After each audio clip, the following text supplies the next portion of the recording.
சற்று முன் கிடைக்கப்பெற்ற மிக முக்கியமான செய்தி ஒன்று வெளியாகி உள்ளது. திராவிட முன்னேற்றக் கழகத்தின் மூத்த நிர்வாகியும் மூத்த அமைச்சருமான துரைமுருகன் மீண்டும் சிறைக்கு செல்கிறாரா? அவரது வழக்கு இன்று விசாரணைக்காக வந்தபொழுது நீதிபதி இந்த வழக்கை ஒட்டுமொத்தமாக துரைமுருகன் மற்றும் அவரது குடும்பத்தினர்கள் சிறையில் அடைப்பதற்கு ஏற்ப நீதிமன்றம் தீர்ப்பை வழங்கியுள்ளது.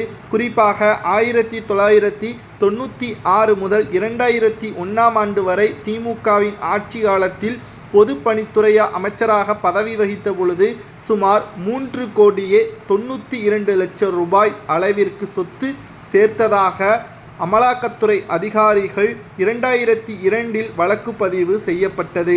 அமைச்சர் துரைமுருகன், அவரது மனைவி, மகன் மற்றும் மருமகள், அவரது சகோதரர் மீது வழக்கு பதிவு செய்து விசாரணையும் மேற்கொண்டு வந்தது. ஆனால் 2007 வேலூர் நீதிமன்றம் இந்த வழக்கை தள்ளுபடி செய்து அனைவரையும் விடுதலை செய்தது.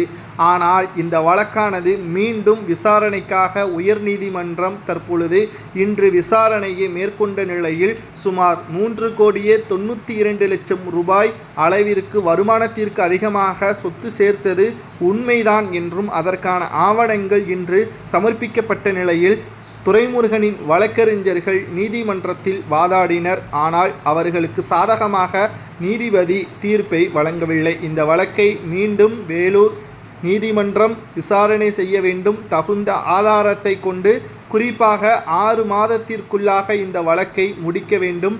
குற்றவாளிகள் யார், உண்மையில் நடந்தது என்ன, சாட்சிகள் மறைக்கப்பட்டதற்கான ஆவணங்கள் தற்பொழுது சேகரிக்கப்பட்டிருக்கக்கூடிய நிலையில் மீண்டும் அவர்களிடம் உண்மையான ஆதாரங்களை பெற்று செந்தில் பாலாஜி அவர்களை போல் துரைமுருகனும் சிறைக்கு சென்றால் வயது மூப்பின் காரணமாக நிச்சயமாக அவர் சிறையில் இருந்தால் மிகப்பெரிய அளவில் கஷ்டப்படுவார் என்ற தகவல் தற்பொழுது கிடைக்கப்பெற்றுள்ளது.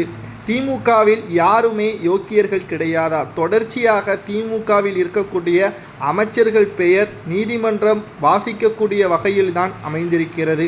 பொன்முடியாக இருக்கட்டும், செந்தில் பாலாஜி, கே நேரு, தற்பொழுது துரைமுருகன், அடுத்து இன்னும் பல அமைச்சர்கள் பெயரையும் அமலாக்கத்துறை அதிகாரிகள் டிக் செய்துதான் வைத்திருக்கிறார்கள்.